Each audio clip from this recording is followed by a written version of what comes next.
हर हर महादेव। जय माता दी सभी को। श्री गणेशाय नमः। श्रावण मास महात्म।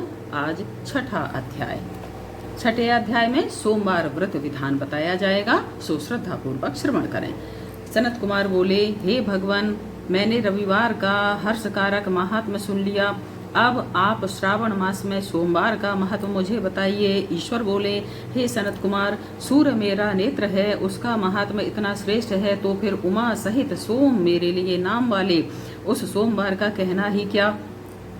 उसका जो महात्मा मेरे लिए वर्णन के योग्य है उसे मैं आपसे कहता हूँ।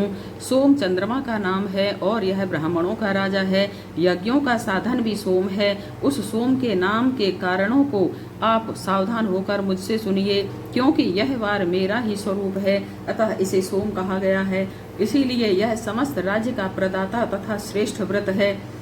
इस व्रत को करने वाले को संपूर्ण राज्य का फल मिलता है। ऐसा भी कहा गया है कि यह व्रत करने वाले को यह संपूर्ण राज्य का फल देने वाला बताया गया है। हे विप्र, उसकी विधि सुनिए। मैं आपको विस्तार पूर्वक बता रहा हूँ। 12 महीनों में सोमवार अत्यंत श्रेष्ठ है। उन मासों में यदि सोमवार व्रत करने में असमर्थ हो तो श्रावण मास में इसे अवश्य करना चाहिए। इस मास में इस व्रत को करके मनुष्य वर्ष भर के व्रत का फल प्राप्त करता है। श्रावण में शुक्ल पक्ष के प्रथम सोमवार को यह संकल्प करे कि मैं विधिवत इस व्रत को करूंगा, शिव जी मुझ पर प्रसन्न हों। इस प्रकार चारों सोमवार के दिन और यदि 5 हो जाएं तो उसमें भी प्रातः काल यह संकल्प करे और रात्रि में शिव जी का पूजन करे। 16 उपचारों में सायंकाल में भी शिव जी की पूजा करे और एकाग्रचित्त होकर इस दिव्य कथा का श्रवण करे। हे सनत कुमार, इस सोमवार व्रत की कही जाने वाली विधि को मुझसे सुनिए। श्रावण मास के प्रथम सोमवार को इस श्रेष्ठ व्रत को प्रारंभ करे। मनुष्य को चाहिए कि अच्छी तरह स्नान करके पवित्र होकर श्वेत वस्त्र धारण कर ले और काम, क्रोध, अहंकार, द्वेष, निंदा आदि का त्याग करके मालती, मल्लिका आदि श्वेत पुष्पों को लाए। इनके अतिरिक्त अन्य विविध पुष्पों तथा अभीष्ट पूजन उपचारों के द्वारा त्र्यंबक इस मूल मंत्र से शिव जी का पूजन करे। तत्पश्चात यह कहे, मैं सर्व भवनाश महादेव, उग्र, उग्रनाथ, भव, शशि मौली, रुद्र, नीलकंठ, शिव तथा भवहारी का ध्यान करता हूँ। इस प्रकार अपने विभव के अनुसार मनोहर उपचारों से देवेश शिव का विधिवत पूजन करे। जो इस व्रत को करता है उसके पुण्य फल को सुनिए।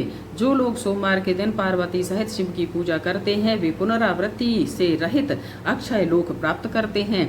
हे सनत कुमार, इस माह में नक्त व्रत से जो पुण्य होता है उसे मैं संक्षेप में कहता हूँ। देवताओं तथा दानवों से भी अभेद्य 7 जन्मों का अर्जित पाप नक्त भोजन से नष्ट हो जाता है, इसमें संदेह नहीं करना चाहिए। अथवा इस अति उत्तम व्रत को उपवास पूर्वक पूर्ण करे।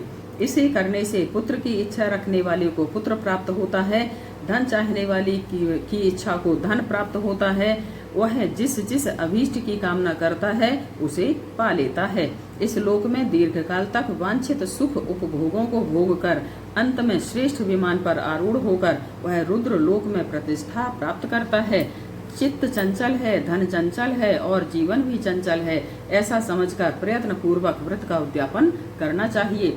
चांदी के वृषभ पर विराजमान सुवर्ण निर्मित शिव तथा पार्वती की प्रतिमा अपने सामर्थ्य के अनुसार बनानी चाहिए। इसमें धन की कृपणता नहीं करनी चाहिए।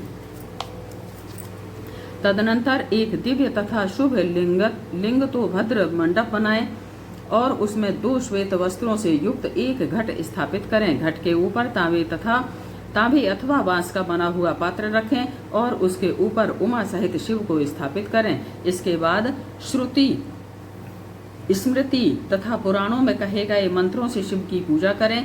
पुष्पों का मंडप बनाएं और उसके ऊपर सुंदर चंदोवा लगाएं। उसमें गीतों तथा बाजों की मधुर ध्वनि के साथ रात्रि में जागरण करें। तत्पश्चात बुद्धिमान मनुष्य अपने गृह सूत्र में निर्दिष्ट विधान के अनुसार अग्नि स्थापन करे और फिर सर्व आदि 11 श्रेष्ठ नामों से पलाश की समिधाओं से 108 आहुति प्रदान करे। यव, व्रीहि, तिल आदि की आहुति आप्यायस्व इस मंत्र से दें और बिल्व पत्रों की आहुति त्र्यंबक अथवा षडक्षर मंत्र ओम नमः शिवाय से प्रदान करें। तत्पश्चात स्विष्ट कृत होम करके पूर्ण आहुति देकर आचार्य का पूजन करे और बाद में उन्हें गौ प्रदान करे। तदनंतर 11 श्रेष्ठ ब्राह्मणों को भोजन कराएं और उन्हें वंश पात्र सहित 11 घट प्रदान करें। इसके बाद पूजित देवताओं को तथा देवताओं को अर्पित सभी सामग्री आचार्य को दे देवें और तत्पश्चात प्रार्थना करें, मेरा व्रत परिपूर्ण हो और शिव जी मुझ पर प्रसन्न हो। तदनंतर बंधुओं के साथ हर्ष पूर्वक भोजन करे। इसी विधान से जो मनुष्य इस व्रत को करता है वह जिस जिस अभिलषित वस्तु की कामना करता है उसे प्राप्त कर लेता है और अंत में शिवलोक को प्राप्त होकर उस लोक में पूजित होता है। हे सनत कुमार, सर्वप्रथम श्री कृष्ण ने इस मंगलकारी सोमवार व्रत को किया था। श्रेष्ठ आस्तिक और धर्मपरायण राजाओं ने भी इस व्रत को किया था। जो इस व्रत का नित्य श्रवण भी करता है वह भी उस व्रत के करने का फल प्राप्त कर लेता है। इस प्रकार श्री स्कंद पुराण के अंतर्गत ईश्वर सनत कुमार संवाद में श्रावण मास महात्म्य में सोमवार व्रत कथन नामक 6ठा अध्याय पूर्ण हुआ। हर हर महादेव, हर हर महादेव, हर हर महादेव।